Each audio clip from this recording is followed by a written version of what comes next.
All right, moving on. Israeli Prime Minister Benjamin Netanyahu's hold on power is now hanging by a thread, literally and figuratively as well. Netanyahu's coalition faces a serious blow that's after a key political ally quit the government. We're talking about the United Torah Judaism Party, which holds 7 seats in the Knesset. It pulled out over Israel's attempt to draft ultra-Orthodox seminary students into the military. With that departure, Netanyahu is now left with a razor-thin 1-seat majority in parliament. Netanyahu's coalition just has 61 seats in the 120-seat Knesset.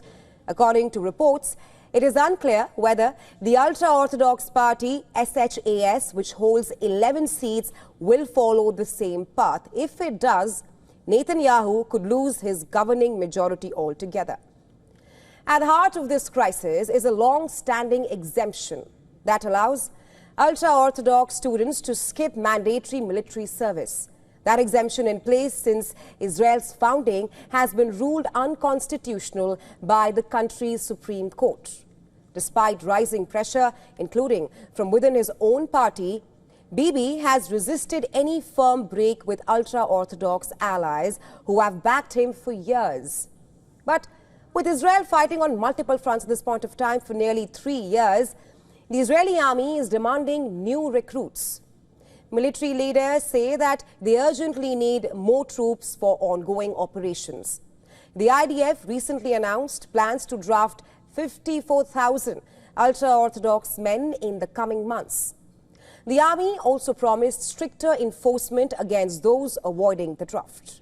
But even if both ultra-Orthodox parties abandon the coalition, Bibi's government might not collapse immediately.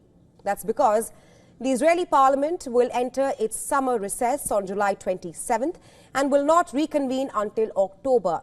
And that long break reportedly makes it nearly impossible to pass no-confidence motions or call new elections during that period. Bibi could remain in power with a minority government for several more months. Furthermore, backroom talks could reportedly still give out a compromise draft law, giving the ultra-Orthodox parties a way back into the coalition. Opinion polls by Israeli media show Bibi's current alliance is likely to lose majority in the next election. With the opposition currently holding the lead, the next scheduled elections in Israel are set for October 2026. Even as political uncertainty looms within Israel, the Israeli military has expanded its operations. Early this morning, Israeli airstrikes hit multiple targets in Gaza, Lebanon and Syria. In eastern Lebanon's Bekaa Valley, Israeli jets carried out more than 10 air raids targeting what the army described as Hezbollah positions. According to state media, Israeli strikes on East Lebanon killed at least 12 people.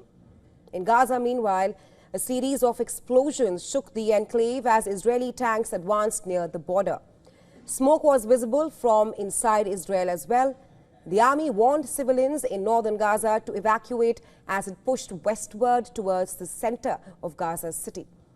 Israeli spokesperson urged Palestinians to move towards the southern town of Khan Yunis, specifically the Al-Mawasi area, which Israel has declared a humanitarian zone.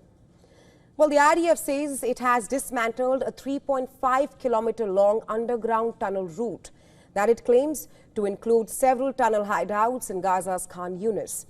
Moreover, reports say Israeli naval boats also shelled western parts of Gaza city. In Gaza city, residents searched for survivors after an overnight strike hit a house in the Al-Shati refugee camp. Palestinian officials say that the blast caused multiple casualties, though the exact number remains unconfirmed. Palestinians could perhaps be seen using basic tools to dig through rubble in hopes of rescuing those trapped underneath. We were trying to clear the rubble and remove the bodies and souls from under the rubble. We pulled out a man.